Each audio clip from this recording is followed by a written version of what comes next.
and it's a fine day, but it could be the last one.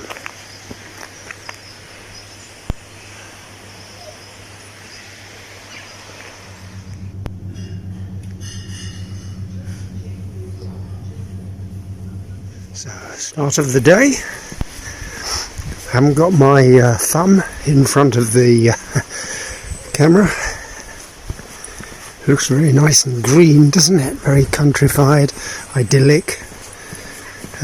Grosmont is not quite as nice, but there is a nice place coming up called Little Beck, which apparently is as idyllic as this is. This is a toll road, where it's a little alleyway really between the trees. But this is the table of the tolls, which is still there. So a horse with a two-wheel cart is 4p. Two horses with two wheels cart, 8p. Motor car 1 shilling. Motorcycle sidecar 1 shilling. Motor lorry 2 shillings. Motor bus 3 shillings. Tractor 1 shilling, and a hearse. A hearse is when somebody's being buried, is 6p. And there's a sound of a lovely stream and lots of birds around. Idyllic. This is Grosmont. And this is the bridge at Grosmont. And there are places here for pedestrians to walk in to avoid getting knocked over by carts and horses. And that's the river, which I assume is the Esk.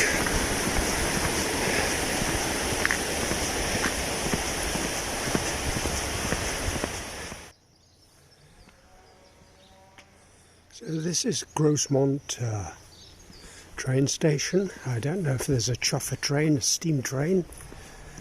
And I don't know if you remember the pictures from 2 years ago. No, I don't see an engine up there. I think the engine comes just before it takes off, and I don't think it's leaving for another hour or something like that. But 2 years ago we were on this train, Ted and Roy and myself. Not sure if you can remember that. So, and the telephone box.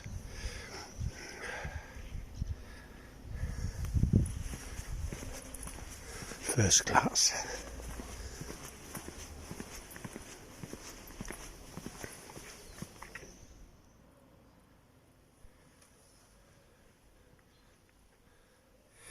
Just got out of Grosmont, and it is a very, very steep road to come up. I passed the steepest part. If you look, you can't even see it. It's so steep down there. And now, instead of being very steep, it's just steep. But it goes on for another mile, I think, upwards.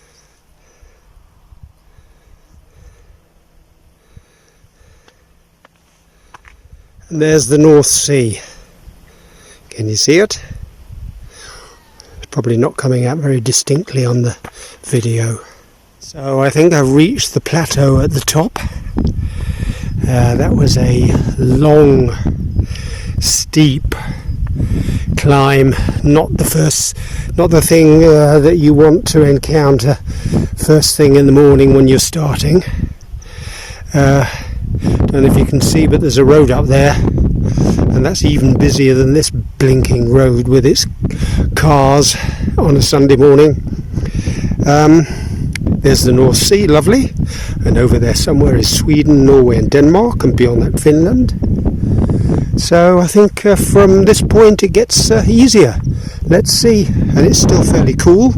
I didn't need the sun coming up that hill, thank you very much. And if you can see, the heather is starting to turn purple. I'm surprised it's so early, because I've experienced the best heather in September, and this is start of July. I'm surprised it's turning purple already, but very pretty. I hope you can see this on the video. This, I believe, because it's a long way away, is Whitby, and right on the top next to the sea, at the top of a hill on its own, is Whitby Abbey, which of course, like many other abbeys, was sacked by Henry VIII 500 years ago. And it is very famous. It's very atmospheric when you go there. I was there 2 years ago with Ted and Roy. You probably remember the photos. But it's most famous for Dracula. Dracula was written by Bram Stoker. Bram Stoker is an Irish author who lived and worked in England, and he got his inspiration and ideas from this abbey because it's really spooky and scary. Maybe going there tomorrow and I'll give you some close-up photos.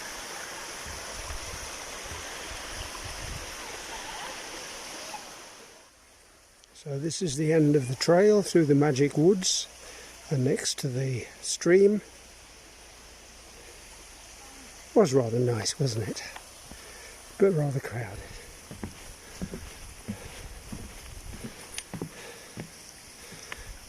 Pretty, isn't it? It is what they describe. It's a lovely piece of woodland.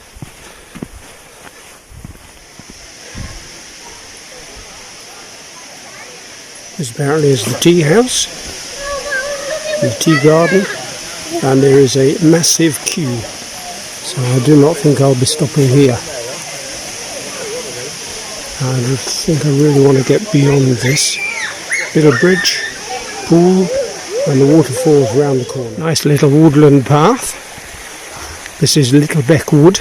It's quite famous because it's supposed to be very charming, a nice mixture of trees instead of those dreadful plantations that we've been through up till now.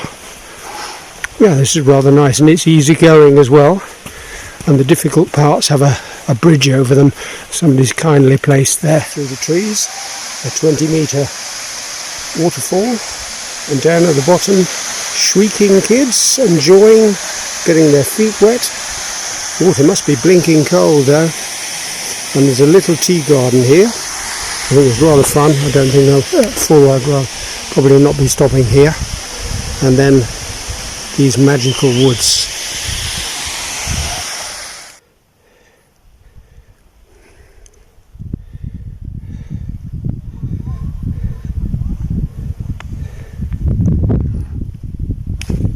Amazing walking along here. The purple's really starting to get vivid.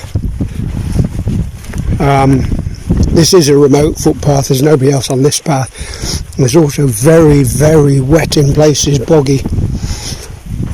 And all the time, I don't know whether you can hear it on the video, but there's the buzz of bees. Lots and lots of bees pollinating on the heather. This is Hawkesbury. And I've got 2.5 miles to go to Robin Hood Bay. And it's a bus route. Well, I can't decide, should I take the bus or should I walk? Seems a pity really, and it's only 4 o'clock. I thought it was later. Well, actually, no, I didn't. My target was to get to Hawkesbury at 4 o'clock, because I thought if I get there at 4 o'clock, I've got plenty of time to get to Robin Hood Bay for 7 o'clock. In fact, 2.5 miles, 4 kilometres, depending on the surface, of course, and the gradients. I mean, it's possible that I can do that in 1 hour. Let's see. See, getting closer.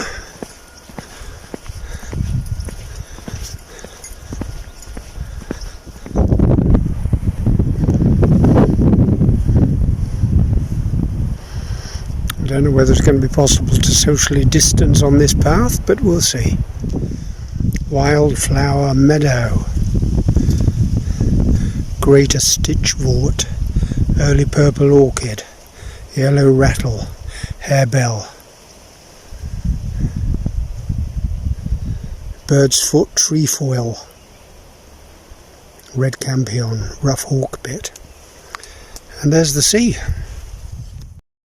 So I'm practically at the sea now. I'm gradually getting away from the cars, and I'll be right at the water's edge pretty soon. Let's see. Down here there's a holiday park with caravans, And that's the last bit of motorised byways, I hope. And get away from the goddamn cars and onto the Clifftop Walk. And this may be a good move, because if I'd have caught the bus I wouldn't have seen the Clifftop Walk, but I'm not there yet, so let's wait and see. So this is where lots of people come on holiday, to a mobile home.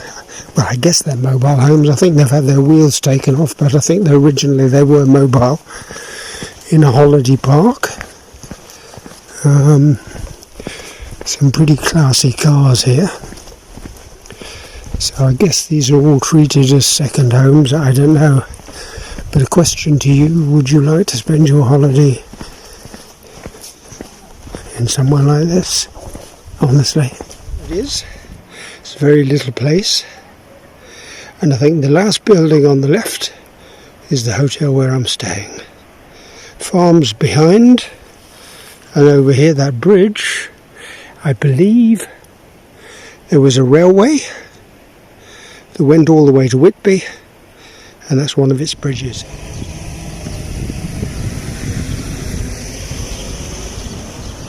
So a certain part of this has a very Victorian look about it, the houses. Victorian and Edwardian, I would say.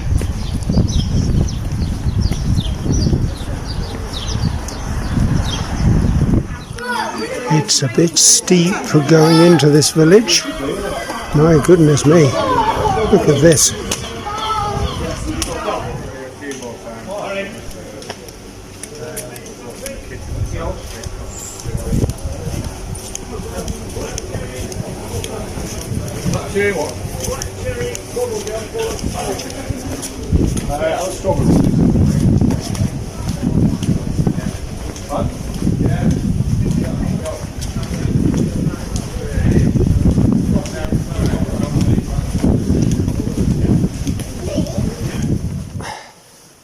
So getting off the bed, and I can't do it. Too many aches and pains. So I'll just show you the view out of the window. I mean, the room itself is pretty ordinary, but this is the view out of the window. Sea. And this is where the sun comes up tomorrow. And that's, well, it's not a sandy beach, is it? It's a rocky sandy beach. Yeah, that's one window. And this is the other bit window. That's the old Coast Guard station. Visitor centre. And those people down there are partaking of the hotel's beer.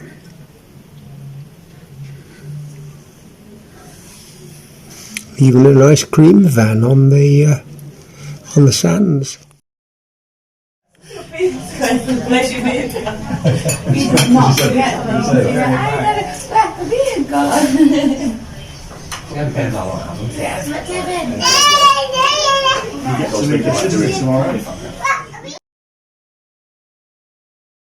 Sunset in the bay. I assume those are all the lobster and crab fishermen.